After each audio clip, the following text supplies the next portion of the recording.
Hello साथियों, स्वागत है आप सभी का। और आज इस वीडियो में हम बात करेंगे कि एचएलओ ऐप में इस सारांश को किस तरह टैली करना है। आपको बीच बीच में इसे टैली करते रहना है, अदरवाइज क्या होगा, जैसा आप यहाँ पर देख रहे हैं कुल जनगणना मकान 207 हैं, ठीक, लेकिन सिंक किया गया डेटा 208 है। क्यों ऐसा हुआ, ये एक बढ़ गया, इसकी वजह भी बताएंगे क्यों बढ़ जाता है ये, या इसे कैसे ठीक करेंगे ये भी बात करेंगे। ठीक, तो साथियों जब हम एचएलओ हमारा काम कंप्लीट हो जाता है तो हम इसे सबमिट करते हैं।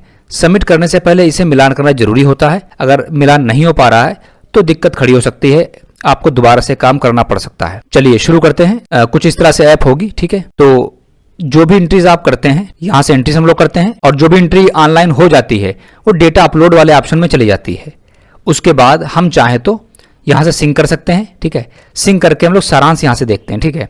चलिए सारांश पर क्लिक करते हैं। तो जब हम सारांश देखते हैं तो कुछ इस तरह से हमें डेटा दिखता है। जैसे कुल जनगणना मकान 207 हैं, इसमें कुल सामान्य परिवार कौन कौन होंगे देखिए। क्वेश्चन नंबर 7 पर अगर कोई आवास है या आवास सह अन्य उपयोग है, दो कैटेगरी में जो डेटा फीड किया जाता है वो सामान्य परिवार के कैटेगरी में आ जाता है। इसमें 1 से लेकर 34 प्रश्न तक आते हैं, तो ये सामान्य परिवार हो गए।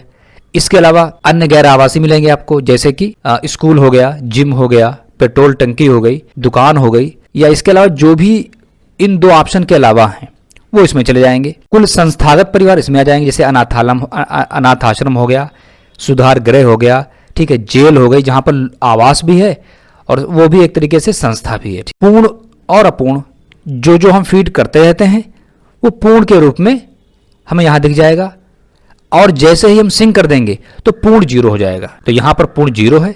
अपूर्ण का मतलब ये है कि जो डेटा हम फिल कर रहे थे अचानक हम बैक बटन दबा दिया, तो जब बैक बटन दबा देंगे तो अपूर्ण में चले जाएंगे, ठीक है।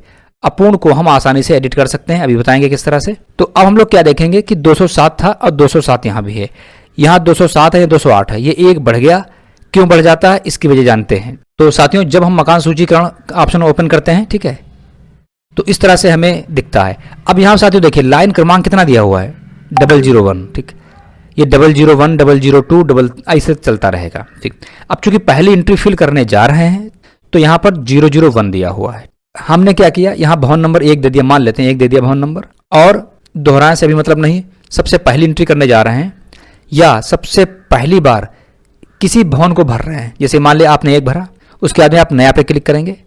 जैसे आप नया पे क्लिक करते हैं आप देखते हैं यहाँ पर एक 4 डिजिट का जनगणना मकान नंबर आपको जारी कर दिया जाता है। उसके बाद क्या करेंगे, आप नेक्स्ट करेंगे तो इस तरह से ऑप्शन आएगा फिर, ठीक है, समझ गए। तो इस तरह से आप फिल करते रहेंगे। हमने सबमिट कर दिया। अब उस एंट्री को सबमिट कर दिया तो वो एंट्री डेटा अपलोड वाले ऑप्शन में आ जाती है। इस पर हम क्लिक करते हैं तो हमें कुछ इस तरह से इंटरफेस ओपन होता है। अब इस एंट्री में देखिए लाइन क्रमांक 001 है, उसे जनगणना मकान 0001 जारी होगा, 4 डिजिट का। परिवार क्रमांक 001 जारी हो गया और भवन नंबर 1 था, ठीक। अब देखिए पूर्ण लिखा हुआ है। अब इसे चाहे तो हम कर सकते हैं डिलीट, और चाहे कर सकते हैं इसे हम एडिट कर सकते हैं।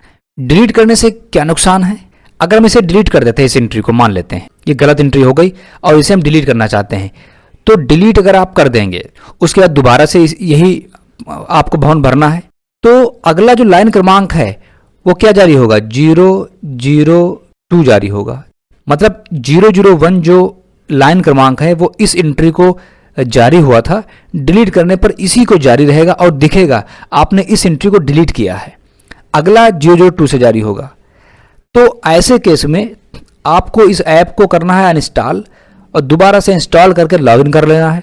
लॉगिन करने से क्या होगा, ये जो डेटा है ये वाला यहाँ से हट जाएगा। फिर जब आप एंट्री वही भरेंगे तो 001, लेकिन ये काम आपको सिंक करने से पहले करना होता है। मान लेते हैं इस एंट्री को आप करना चाहते हैं एडिट, तो इस बटन पे क्लिक करेंगे तो इसी तरह से पहला पेज ऐसा आएगा, ठीक। फिर अगले पेज आएंगे, नेक्स्ट पेज आएगा। लेकिन ध्यान साथियों, अगर आप एडिट करना चाहते हैं तो भवन नंबर को और जनगणना मकान को एडिट नहीं कर सकते। ये कह सकते हैं इस ऐप की कमी है या ये अलाउ नहीं किया गया, ठीक है। तो ऐसी कंडीशन में बाकी के सारा कुछ आप एडिट कर सकते हैं, लेकिन इन दोनों को एडिट नहीं कर सकते हैं और दिक्कत इन्हीं की आती है। इसे हम एडिट करना चाहते हैं। अब साथियों इसे टैली कैसे करना है, देखिए 207 यहाँ है, 208 यहाँ है। ये क्या हुआ, मान लेते एक भवन था, इस भवन में ऊपर आवास है, लोग रहते हैं, और नीचे क्या है, 1 2 3 4 दुकानें थी। आपने सबसे पहले एंट्री भरी, इस दुकान के लिए भरी जाएगी पहली entry, number 1, number 2, number 3, number 4 और नंबर 5। इस वाले में 1 2 3 4 5 जनगणना मकान है। तो आपने क्या किया कि इसको जनगणना मकान 1 दे दिया। मान लेते भवन नंबर इसका 45 है, मान लेते 45 है। तो आपने क्या किया, भवन 45 करके नया करके इस वाले को दुकान दिखा दिया। फिर क्या किया, नेक्स्ट पे आए, फिर भवन नंबर 45 किया, इसे नया करके इस वाली दुकान को दिखा दिया, फिर इसको दिखा दिया, इसको दिखा दिया। मतलब सबको जब अलग अलग जनगणना मकान आप देंगे तो ये वाला जो है और ये वाला सेम रहेगा। अगर आपने ऐसा किया है, ये ज्यादा कब हो जाता है और ये कम कब हो जाता है। देखिए आपने क्या किया, इसी केस में आपने भवन नंबर 45 दिया और इसे एक नया जनगणना मकान दे दिया इस वाले। लेकिन जब इस वाले की भरने की बारी आई तो आपने क्या किया, देखिए आपने भवन नंबर वाले 45 दे दिया। चूंकि सेम भवन है, आप दोहराएं करेंगे, दोहराएं करना पड़ेगा।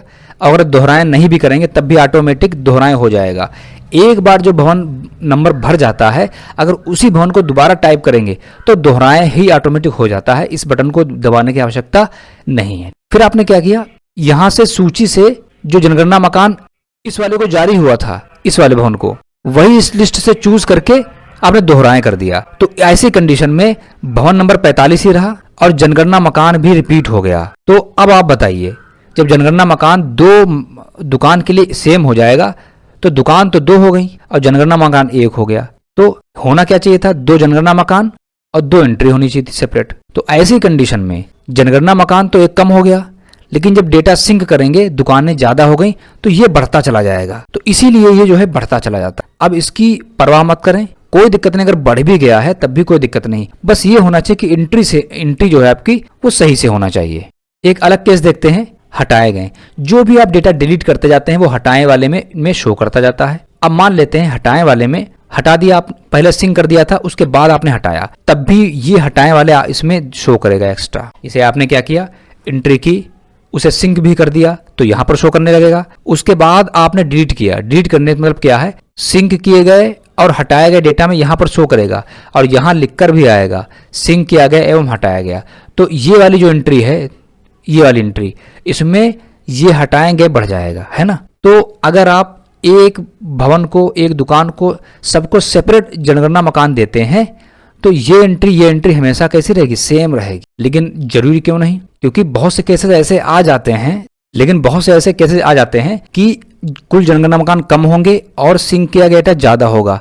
ये ज्यादा ही होगा, क्यों, क्योंकि मान लेते हैं भवन नंबर 45 है, ठीक, एक भवन है, ये भवन है, इसमें सिर्फ एक निकास है, इसमें परिवार रहते हैं 1 2 और 3 परिवार निवास करते हैं, इनकी रसोई अलग अलग है, भवन 1 है, निकास 1 है। तो ऐसी कंडीशन में दोनों दोहराएं बटन का प्रयोग होता है। तो यहां पर भवन भी 45 रहेगा, पहले परिवार के लिए आप नया करेंगे तो इसे एक क्रमांक जारी हो जाएगा। मान लेते हैं इसे इस तरह से जारी हो गया 15 जनगणना मकान।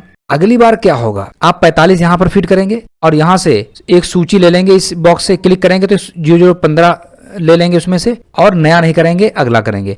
तो होगा क्या, इस केस में जनगणना मकान भी 0015 हर परिवार के लिए रहेगा और भवन नंबर 45 रहेगा। तो बताइए आप, डेटा तो इसमें कितने सिंक होंगे, 3 डेटा सिंक होंगे, 1 2 3 बार सिंक होगा, लेकिन जनगणना मकान कितने रहेंगे, सिर्फ 1 रहेगा। तो ये डिफरेंस आपको देखने को मिलेगा। तो ये डिफरेंस कोई गलत नहीं है, लेकिन लोग क्या सोचते हैं गलत है, ऐसा नहीं है, क्योंकि इस वाले दोहराएं बटन का कोई यूज ही नहीं करता है। उनको क्या लगता है, अगर एक भवन में एक निकास है, सिर्फ भवन 1 है, सेपरेट एंट्री नहीं है, रसोई अलग अलग है, अगर रसोई उनको अलग लगती है तो तुरंत सबको नया नया करके वो अलॉट कर देते हैं। ये गलत है। ऐसे केस में भवन नंबर सेम रहेगा, जनगणना मकान भी सेम रहेगा तीनों के लिए। तो आप खुद देखिए, भवन 1 हो गया, जनगणना मकान 1 हो गया, लेकिन एंट्री सेपरेट 3 हुई, यानी 3 परिवार हैं। तो जब 3 परिवार को सिंक करेंगे तो 3 एंट्रीज बनेंगी ना, और 3 एंट्रीज बनेंगी, लेकिन जनगणना मकान तो 1 रहेगा।